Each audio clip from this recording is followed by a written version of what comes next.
Hi guys, the topic of this tutorial today is to show you how I created this hairstyle using Maya, Yeti and Zbrush FiberMesh.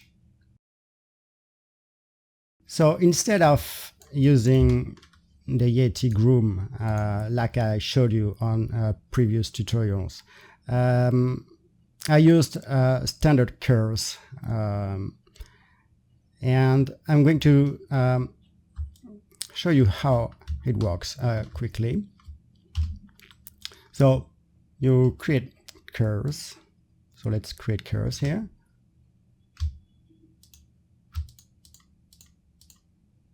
All right.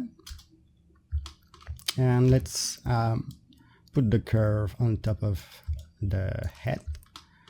And so because I want to stick the curve on the surface, I want to make this object live. So, and then I just need to move the curve and it will snap onto the surface of this mesh because it's live. All right. So now I can just unlive this. And now I want to create a Yeti node on mesh. And also I need to import this curve inside the Yeti graph here. And I need to add the guide sets. Right now there is no sets created, so I'm going to select the curve and create set. So now I can come back on this Yeti node and add guide set. And I can just select the set I've just created.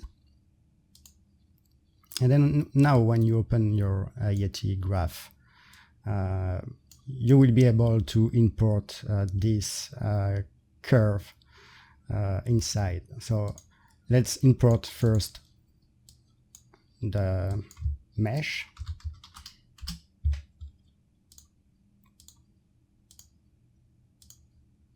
And then let's import this guide. So you need to make sure that the type is set to guides. And so in order to find it here, and let's rename that as well. All right. So now, like usual, we just need to create a scatter node, right? And then after that, you need to create a grow node. And you need to connect this guide to the second input of your grow node, just like this. And here we are. So now we need that those fibers to follow the shape of the curve. And in order to do that, usually when we are using the groom, we just use this comb node for that. But this is not the node that we need for the guides. It's a different one. And this is, yep, this one. And so you just need to connect the guides onto the second input. And now your fibers follow your curve. So I can add more segments. All right. And probably I'm going to raise this number as well so we can see a little bit better here what's going on.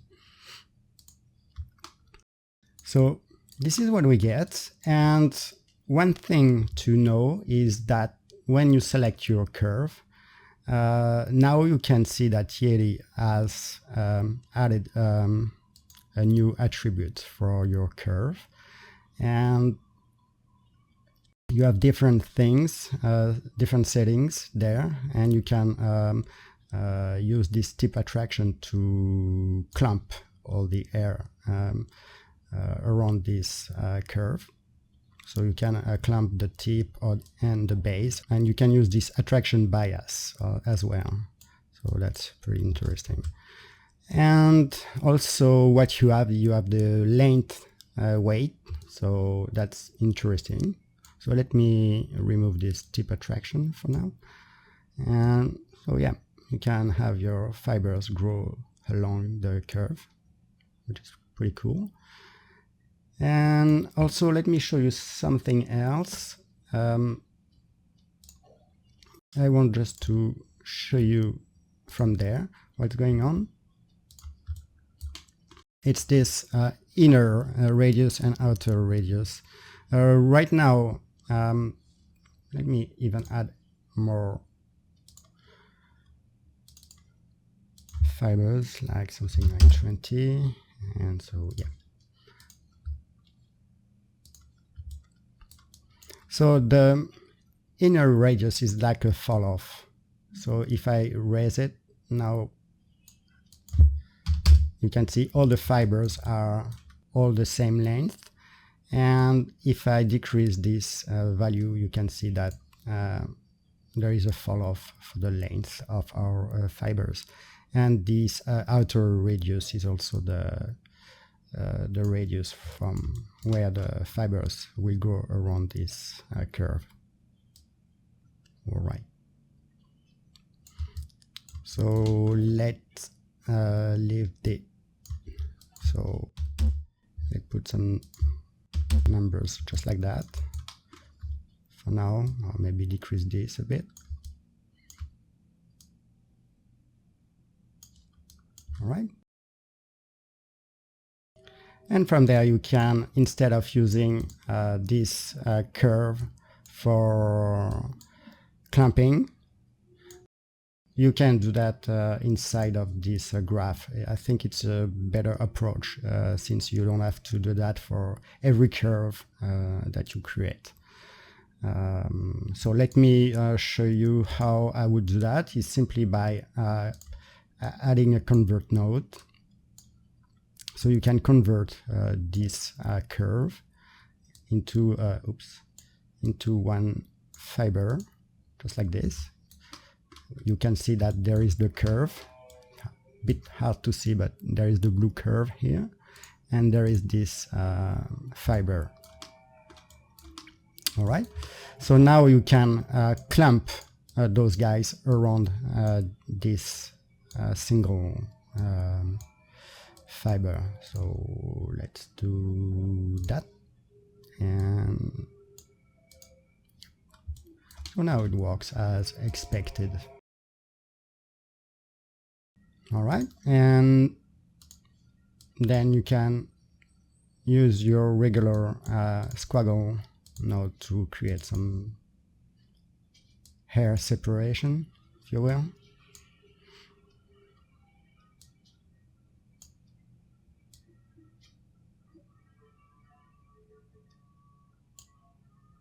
And change the percentage. All right, something like that.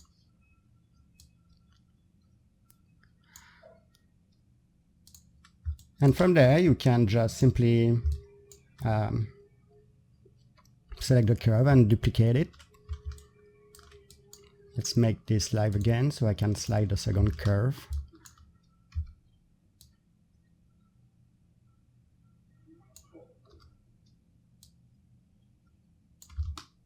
All right. And you can create as many curves as you want.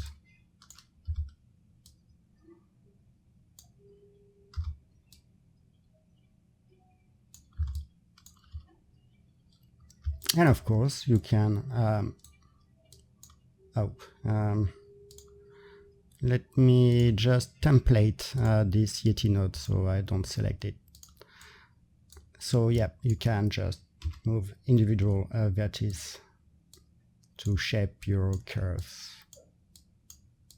All right, this is how it works, and it's pretty simple workflow.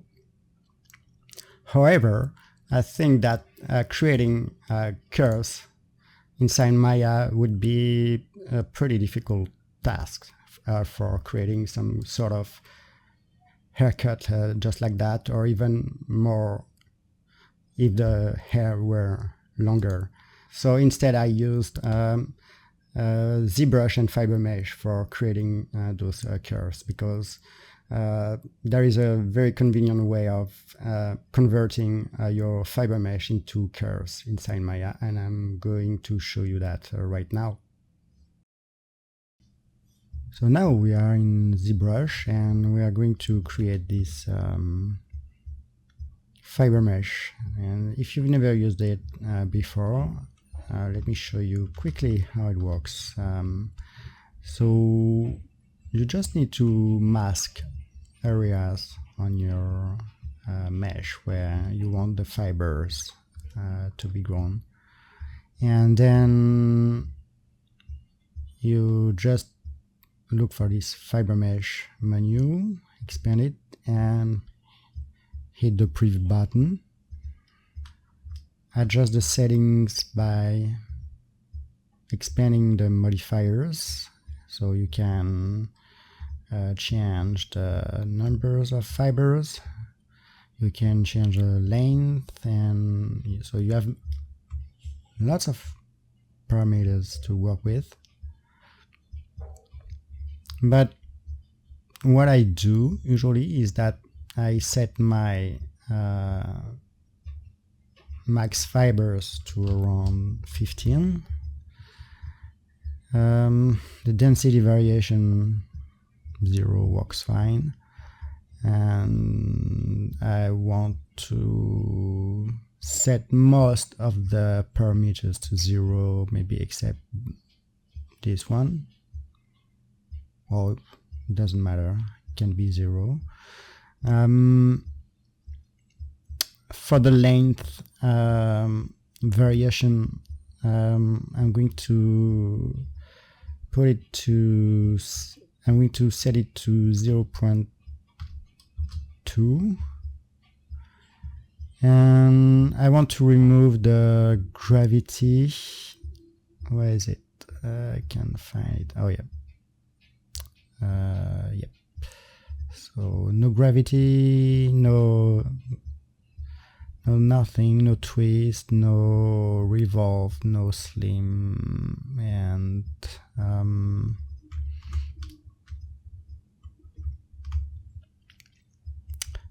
that's pretty it. And of course, for this segments number, I'm going to set it to something like 20. Okay. Oh yes, let me show you first something else. Before creating those fibers, I want to make sure that on my display properties this double side is turned off, because otherwise if it's turned on, so let me mask an area here so we can see what's going on. If it's turned on and you create your fibers, it will grow out and inside as well. So boom, so you can see it goes on both sides, and we don't want that. So turn this off, mask the area where you want your fibers, and hit the preview, set the settings just like we did, and click accept. And then it asks you if you want to activate the fast preview mode, and I click yes. And now you're ready to start brushing your hair. So you could use the brushes that comes with ZBrush. They have lots of groom brushes, but I don't find them particularly great, or at least I can't make them work the way I want. Instead of using those brushes, I have created mine, and I created a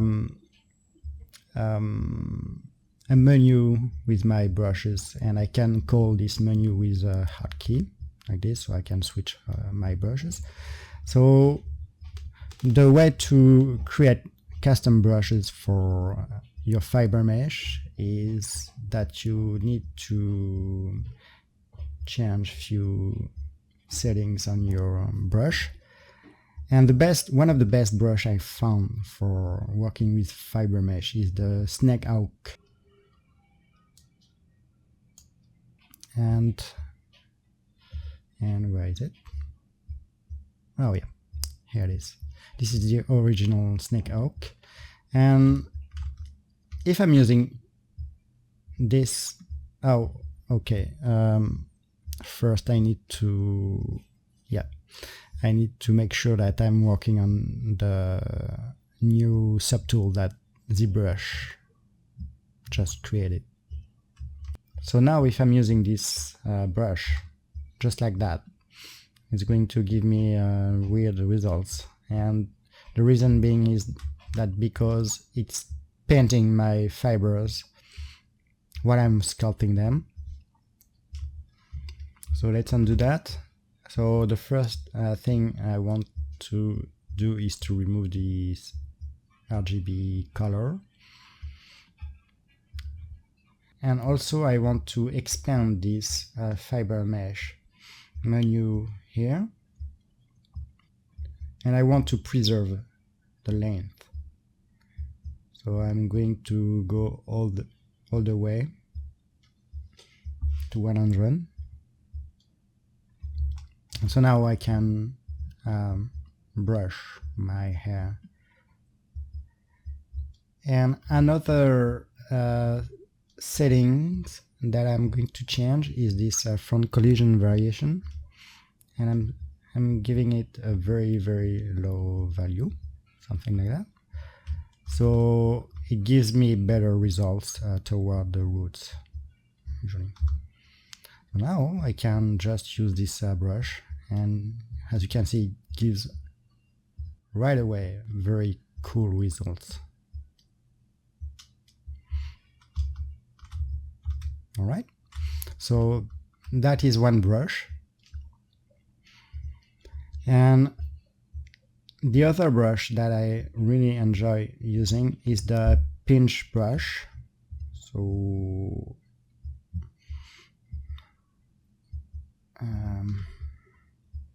yeah, here it is. And again, I'm removing this RGB, and I set this preserve lane to 100.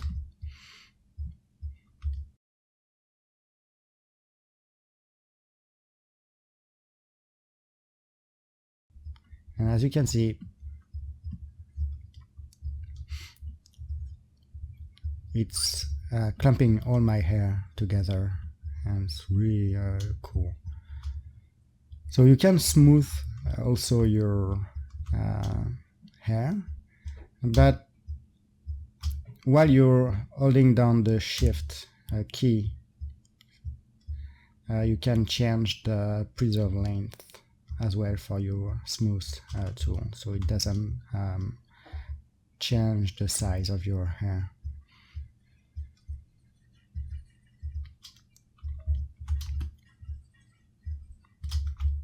All right, and another brush I use a lot is the Move tool. And for this one, I'm going to just remove the RGB value and leave this preserve length to 0, so I can just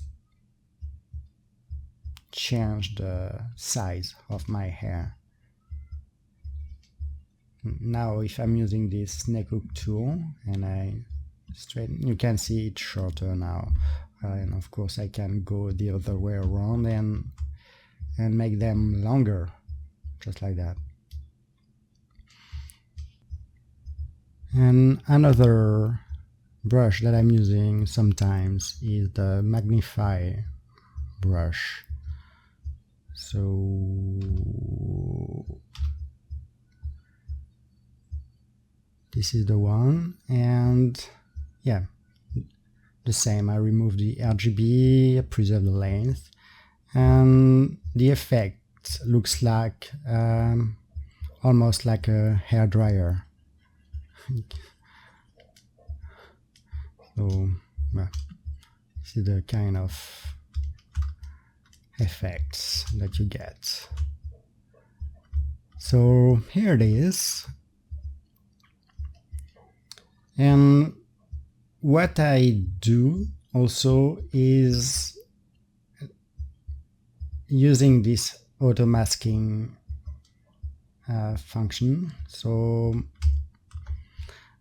the thing is, when you are doing your hairstyle, let's switch to polyframe so we can see something. So when you're doing your hairstyle, what you want to do is create some polygroups and work on different parts. So the way you do that is by masking parts of your fibers, and while it's masked, you hit Ctrl W to create polygroups. So let's say I'm going to use this snake hook tool and set the value up to 100, masked by polygroup, and can now work only on those fibers there, which is pretty neat.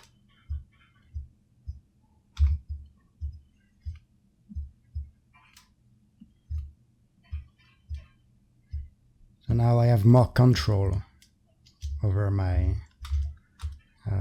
hairstyle. And yeah, so this is how I do my hairstyles. Let's get rid of this one.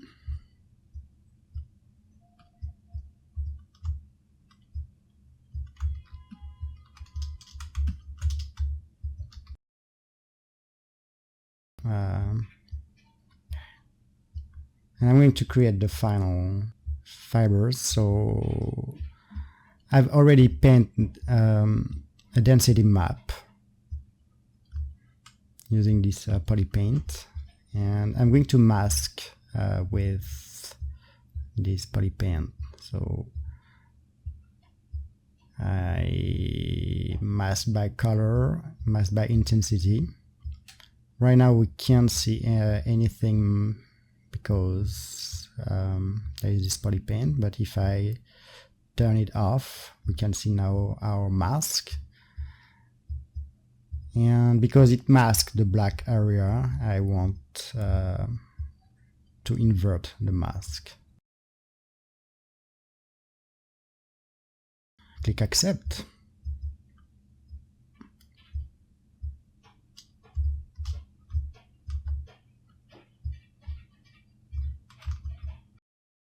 So now I just need to create my hairstyle, and because I don't want you to watch me like for an hour doing that, I recorded already the process and I'm going to show you how it looks.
So now that I have completed the hairstyle, I just need to export those. I just need to export this FiberMesh inside Maya.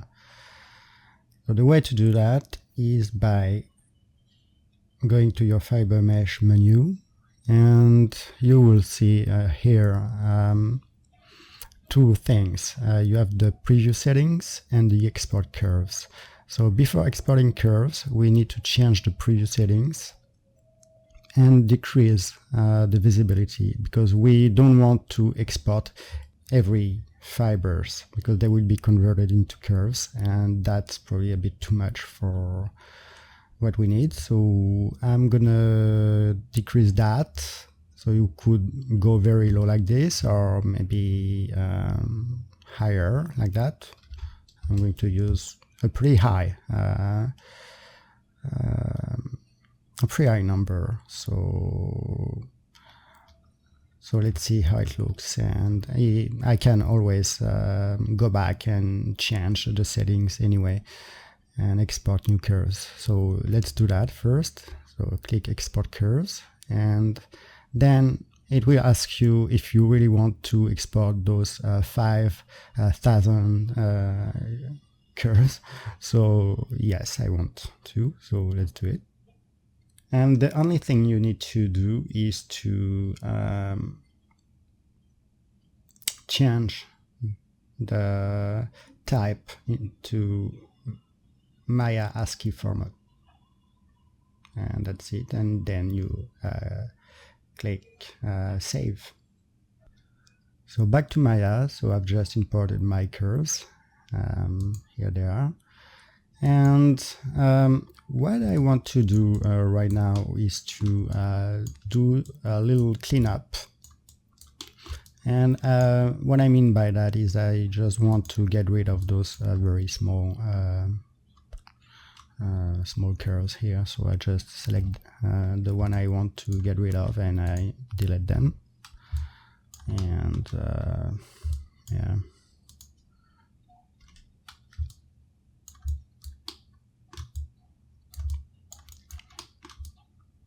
All right. Well, looks good. And so now I just need to select all of my curves and create a new set for those ones. So create set. Up.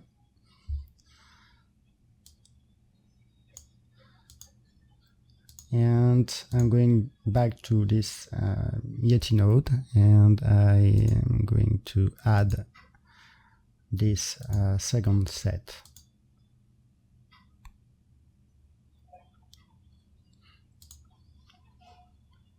Open the Yeti graph, and now I want to just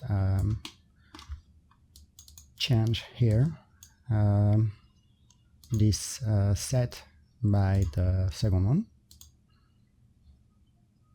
and voila. All right,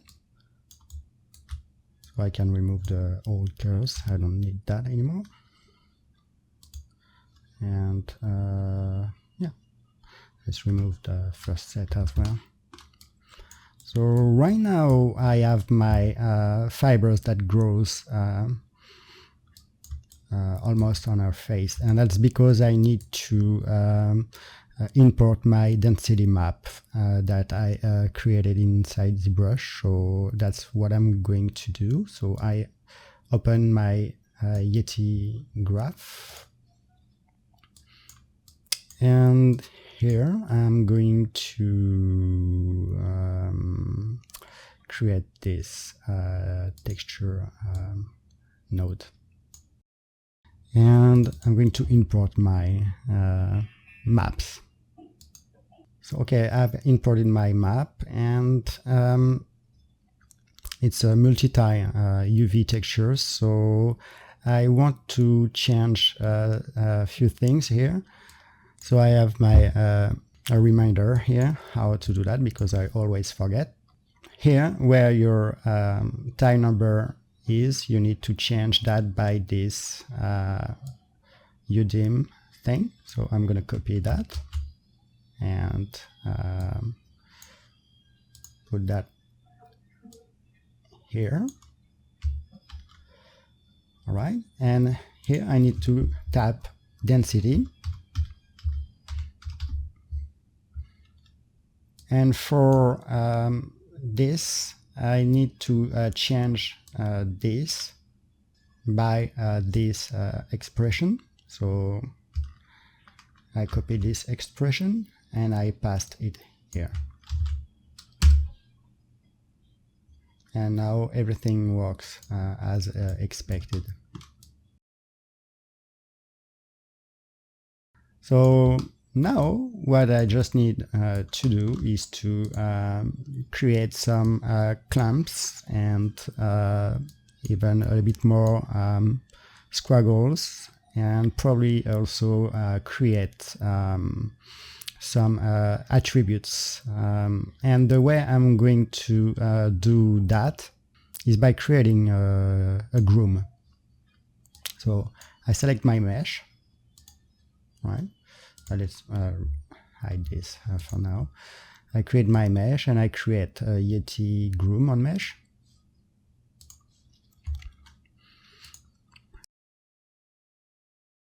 And I'm going to change some of the values here, like the spacing between my strands. It's good enough. And I want to make sure that I use the symmetry mode. And so let's try to paint a few curves here. Yeah. No, let's remove that. Maybe the strand distance need to be lower, something like this. And now I can, yeah, it works the way I want. So I'm going to use this groom just for painting my attributes, like the clumping or the strength of my squiggle. So it's a better way of doing that instead of using a texture map.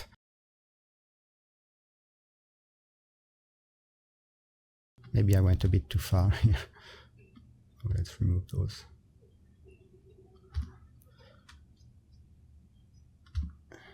All right.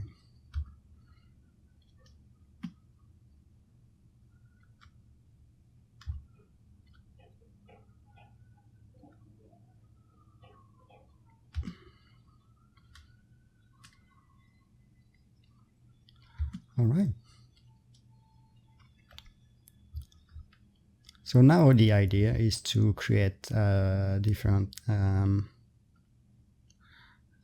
attributes that you can paint and use them inside your graph. This is the final scene, and we can quickly review what I did. So let's unhide the groom. And you can see that I created a couple of attributes to drive different effects, like the clumps or the width of my fibers for either the border of my hair or the sides for the sideburns or some of the squiggles. So it gave me more control over the whole process. So let's see the graph. So yep, as you can see, it's not that complicated. It's a pretty simple graph actually. That is my mainstream, and then those two are for the clumps. I have basically 2 or 3 clumps. No, I have yes, I have 3 clumps going on. Yep. So here it is, and then all all the nodes that I colored in red are for my attributes, so I can spot them. You can see where it is. And yeah, so a couple squiggles here and there. And I use some of those attributes to drive those the squiggles or the clumps. And here it is.